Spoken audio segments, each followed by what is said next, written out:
Break के बाद आपका स्वागत है। आइए बढ़ते हैं बाकी की खबरों की ओर। आपको बता दें कि गोसाईगंज थाना क्षेत्र में से एक ऐसा मामला सामने आया है जिस पर राष्ट्रीय युवा हिंदू वाहिनी के राष्ट्रीय अध्यक्ष महंत श्री गोस्वामी अनुराग भृगुवंशी ने पत्रकारों के साथ हो रहे अत्याचार की निंदा की।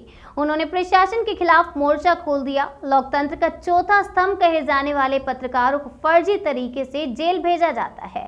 यह उत्तर प्रदेश पुलिस प्रशासन की करतूत सामने आई है। इस प्रेस वार्ता में उन्होंने क्या कुछ कहा, आइए आपको दिखाते हैं। संबंध में बातचीत कर रहे हैं और हम जानना चाहते हैं कि उनका मत क्या है।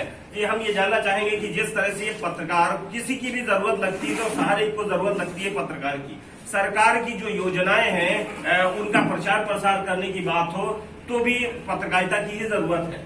या किसी तरह का अपराध अगर हो रहा है तो उसकी एक जो सही बात है वो निकाल के सामने लाने में एक तरह से मध्यस्थ जनता और सरकार के बीच में मीडिएटर का काम पत्रकार करते हैं और उनके लिए तमाम सारे रिस्क रहते हैं। आज जिस तरह की घटनाएं यहाँ पर हमें गोसाईगंज थाने में देखने को मिली कि एक कुछ जो दरोगा है वहां पर जय सिंह इनके द्वारा एक जो जानकारी ऐसी आई कि वहां पर अवैध रूप से वो खुद वसूली कर रहे थे और उसमें जब कुछ पत्रकारों को ये सूचना मिलती है कि यहाँ पर पुलिस द्वारा अवैध रूप से वसूली की जा रही है और वो उनके खिलाफ अगर खबर चलाते हैं तो इस तरह की बातें सामने आती हैं कि उनको तुरंत मुकदमा लिखा जाता है और तुरंत उनको जेल भेज दिया जाता है।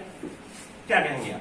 देखिए, पहले परिचय को अपना महंत गोस्वामी अनुराग भृगुवंशी राष्ट्रीय अध्यक्ष राष्ट्रीय वाहिनी। और मुझे अभी कुछ दिन पहले एक पत्रकारों का डेलीगेशन आया मेरे पास वीर शुक्ला जी के नेतृत्व में और उन्होंने अपनी समस्या अवगत कराया कि गोसाईगंज थाने में एक अवैध दारू के ठेके को संचालित किया जा रहा था जयसिंह दरोगा के द्वारा। और जब इन पत्रकारों ने वहां पर कवरेज किया उसका और जब मीडिया में चला तो उसके बाद दरोगा जी ने क्या किया, दरोगा जी ने किलस कर अपनी खुन्नस निकालते हुए पत्रकारों पर ही उल्टा मुकदमा दर्ज कर दिया। और जो विवेचना कभी 3-3, 4-4 महीने 3-3 साल में जाके लगती है जांच, वो उन्होंने 3 दिन में ठाके लगा दी। अब पत्रकारगण जेल गए। मैं जानना चाहता हूं माननीय मुख्यमंत्री जी से, आपके सूचना प्रसारण के डायरेक्टर शिशिर जी से, जिले के डीएम से, कमिश्नर से, कि जब कभी समस्या पड़ती है आंधी तूफान बारिश में हर जगह मीडिया उनको चाहिए। सरकार की प्रमुख योजनाओं के लिए मीडिया चाहिए, ठीक, आपातकाल में मीडिया चाहिए, कोरोना के प्रचार प्रसार के लिए उसके नियमों को फैलाने के लिए उसके समाधान के लिए मीडिया चाहिए। और कोई होली वाले दिन जनता होली खेलती है फिर मीडिया चाहिए कवरेज करने के लिए। मुख्यमंत्री की योजना अलावा होता तो आपको मीडिया चाहिए। सरकार के चुनाव होते तो आपको मीडिया चाहिए। लेकिन जब मीडिया के साथ उत्पीड़न हो रहा है, सीएम साहब खुद ये बोल रहे हैं योगी आदित्यनाथ जी कि मीडिया वाले को हाथ न लग जाए, तो कैसे गोसाईगंज से थानेदार ने उनको हाथ लगाया पत्रकारगणों को, और जांच क्यों नहीं ऊपर तक सरकारी स्तर पर भेजी उसने? यदि पत्रकार इतना ही गलत कर रहे थे तो आपने ओपनली मीडिया क्यों नहीं बुलाई, उनका पक्ष क्यों नहीं रखवाया? ऐसे किसी भी थानेदार को राष्ट्रीय युवा हिंदू बर्दाश्त नहीं करेगी। लोकतंत्र का स्तंभ है ये आपका मीडिया, और मीडिया को मैं ऐसे घुट कर नहीं जीने दूंगा। मीडिया कर्मियों की जान आफत में है। हर मीडिया कर्मी का परिवार असुरक्षित है। जितने भी अधिकतर क्रिमिनल मामले खुलते हैं उसमें मीडिया का योगदान होता है। सरकार की वाहवाही उसमें मीडिया का योगदान होता है। आपदा के आप लोग मदद कर रहे हैं, काम कर रही सरकार, उसमें मीडिया का योगदान होता है।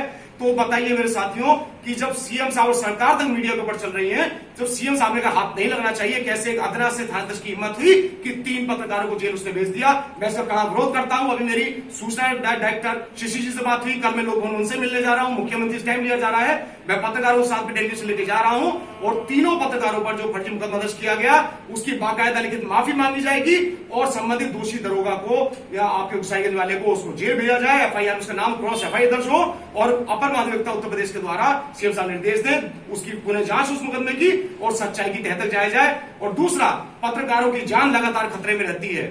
कवरेज करने के कारण पत्रकारों को 50 लाख का बीमा हो, उनके बच्चों को स्वास्थ्य सुविधाएं हो, प्लेन में जाने का आधा किराया मुफ्त हो, हर जगह ट्रेन बस में मुफ्त हो, बिल्कुल पूर्ण रूप से उनके बच्चों की शिक्षा मुफ्त हो, और पत्रकारों के लिए 1 कमरे का मकान होना चाहिए और हर पत्रकार को 10,000 रुपए महीने की पेंशन होनी चाहिए। पत्रकार ही वो स्तंभ है जो समाज को सही माने जीवित रखे हैं, सरकार को जीवित रखे हैं, सरकार के अच्छे कर्मों को जीवित रखे हैं, माननीय मुख्यमंत्री जी को सही सलामत बनाए हुए हैं, सरकार को बनाए हुए हैं। तो मैं चाहता हूं कि इस प्रकार का अन्याय ना हो और कड़ी कार्रवाई हो और सीएम साहब संदेश दें कि यदि किसी मीडिया कर्मी के साथ अन्याय होता है तो मैं खड़ा हूं। मैं अपने मुख्यमंत्री से पूछना चाहता हूं, आपके निर्देश के बावजूद भी ऐसे दरोगाओं की थानेदार की कैसे हिम्मत पड़ी पत्रकारों को जेल भेजने की? क्योंकि उनकी चोरी पकड़ी गई। हर तरह से काम कर रहा है। आज की तारीख में दारू के ठेके चला रहे हैं तरीके से। यदि मीडिया उसको कवरेज करती है तो क्या उसको जेल भेज दिया जाएगा?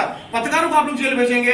आप लोग अपराधियों की मीडिया करते हैं, आपने पत्रकारों की मीडिया क्यों नहीं करी अरेस्ट करके जेल जाते टाइम? आपने क्यों नहीं उनका पक्ष रखने दिया हो मीडिया के सामने? मैं पुरजोर विरोध करता हूं और आह्वान करता हूं कि समस्त मीडिया, इलेक्ट्रॉनिक मीडिया तब तक कार्यबाधित रखे जब तक आपको न्याय न मिल जाए, और मुख्यमंत्री जी स्वयं बुलाए मिलने के लिए और मेरे पत्रकार बंधुओं का दर्द समझें। तब तक राष्ट्रीय हिंदू वाहिनी आपके साथ है, उनकी आखिरी बूंद तक साथ हूं, अनवरत लड़ूंगा, तीनों पत्रकारों को निर्दोष साबित कराकर रहूंगा। माफी मांगनी पड़ेगी सरकार को, बाकायदा थाना को जेल भेजकर उस पर मुकदमा चलाया जाए, तब जाके पत्रकारों का जो अपमान हुआ है, पत्रकारिता का जो अपमान हुआ है, लोकतंत्र के चौथे स्तंभ का जो अपमान हुआ है, वो थोड़ा सा सम्मान बहाल होगा। और उसकी एवज में पत्रकारों को, उनके परिवार को बीमा दीजिए, सुरक्षा दीजिए, बच्चों की शिक्षा मुफ्त कराइए, उनको पेंशन दीजिए। ये सरकार का अभिन्न अंग है, लोकतंत्र का अभिन्न अंग है। सरकार समझती क्यों नहीं है? मैं चाहता हूं कि इस मांग को सीएम साहब तुरंत इसको समझें और इस पर एक्शन लें, अन्यथा मीडिया कर्मी स्वतंत्र हैं। किसी भी सांकेतिक आंदोलन के लिए सभी मीडिया कर्मी आप लोग आए हुए हैं, और मैं आपके सामने वचन देता हूं, मैं बिल्कुल आपके साथ चट्टान की तरह खड़ा रहूंगा। यदि आप लोगों ने कोई ध्येय कर लिया, मुझे भी एक पत्रकार ने बताया कि यदि आपकी मांग नहीं मानी जाएगी, पत्रकार बंधु बता रहे हैं मुझे भी आप में से, तो आप लोग गांधी प्रतिमा पर चौराहे पर मौन सांकेतिक धरना देंगे, कोविड कानून का पालन करते हुए, कोरोना कानून का पालन करते हुए सांकेतिक धरना देंगे, और सीएम साहब आएंगे तभी धरने से आप उठेंगे, और आपके मीडिया जनों को न्याय के बिना आप नहीं उठेंगे। और मैं अनवरत साथ रहूंगा, मैं वचन देता हूं, राष्ट्रीय वंदनी हर कदम पे आपके साथ है। एक छोटा सा क्वेश्चन और है कि जैसे कि अभी हमें ये भी जानकारी मिली है कि सरकार को बदनाम करने की भी कुछ साजिश रची जा रही है। आपने अभी एक बात ये कही थी कि सरकार कोई भी हो, हमारा काम है केवल निष्पक्ष काम करना और लोगों की मदद करना, एक हेल्पफुल उस तरह का बनना। तो आप जैसे कि अभी हमें ये जानकारी मिली है कि एक कोई जो जयसिंह दरोगा है, वो एक कोई फोटो जो है वो दिखा करके लोगों को डराने का काम करते हैं, जिससे उन पर अधिकारी काम नहीं कर पा रहे हैं। देखिए, ये दरोगा जी हैं जो पूर्व टोटी वाले जो हमारे अध्यक्ष थे, वो मुख्यमंत्री टोटी चोर जो थे, वो उनके साथ में फोटो है इनका, और ये निरंतर पत्रकार को डराते हैं कि मैं तेरा करीब हूं, सरकार आने वाली है।